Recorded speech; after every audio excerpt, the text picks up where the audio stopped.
Geno Smith was just named the NFC Player of the Month for October. What's surprising about this is not just that the Seahawks were expected to be the worst team in the league, but also because Smith had only started 5 games over the previous 7 seasons. He wasn't even guaranteed a job before the season started. He had competition to beat out in Drew Luck. Yeah, that's right, this Drew Luck. Yet, here he is, leading his team to first place in the NFC West, the second highest PFF grade for a quarterback, and the best deep ball thrower in the league according to PFF. So what changed for Geno? Nothing. Absolutely nothing. Geno has always had that dog in him. Yeah, they wrote me off. I ain't right back, though. That's the problem. I ain't right back. Let's go. Okay, clearly there's something. Let's get into it.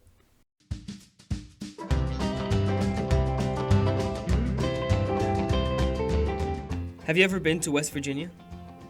Of course you haven't. It's the 7th least visited state in the country. But if you did visit, just beyond the rolling hills and old mining towns, you'll find West Virginia University, where Geno Smith was just inducted into the West Virginia Sports Hall of Fame.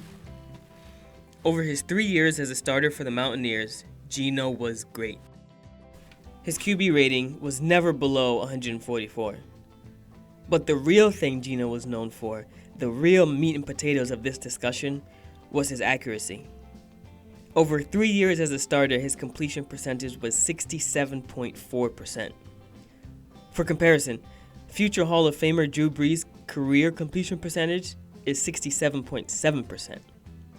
Geno's college completion percentage would rank him 4th best in NFL history.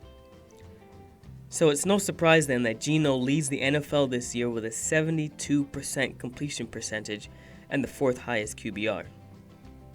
Geno was playing how we expected him to play after a stellar career in WVU. So what happened in New York?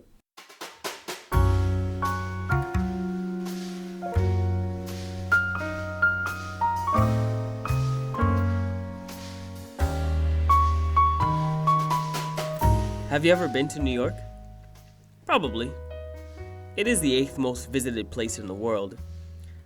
It's also a notoriously brutal place. There's a pressure to succeed there unlike any other.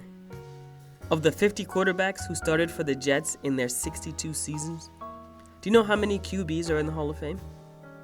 1. The Jets have sent 1 quarterback to the NFL Hall of Fame in over 60 years of existence. It may very well be the hardest place to play QB in the NFL.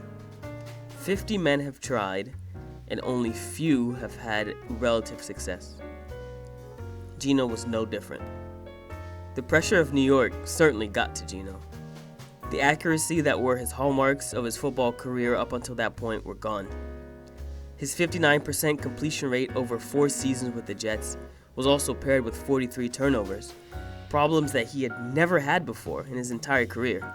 The icing on the cake was a locker room fight over $600 that cost him a broken jaw and his starting job.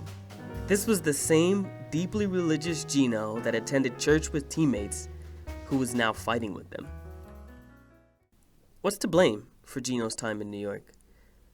The media pressure, coupled with lack of offensive weapons during his time, and the coach in Rex Ryan, who still to this day takes shots at Geno, could probably be cited as reasons. But at the end of the day, Geno didn't rise above these conditions, and he spent the next 5 seasons on 3 different teams, mostly as a backup. Geno's resurgence in Seattle shouldn't be seen as a reinvention, but rather a return to his roots.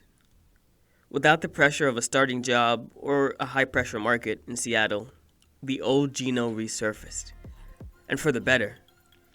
The hallmarks of his career, his passing accuracy, his leadership, have all returned in Seattle, coupled with a coach that believes in him and a locker room that wants him to succeed. Geno is settling into who he has always been. It just took a few years of humbling, and maybe a broken jaw, and a lost job for him to get there. What do you think? Is this new Geno really old Geno? Can he keep his momentum going? Let us know below. And if you liked the video, give us a thumbs up and subscribe. It helps the channel grow. Thanks. See you next week.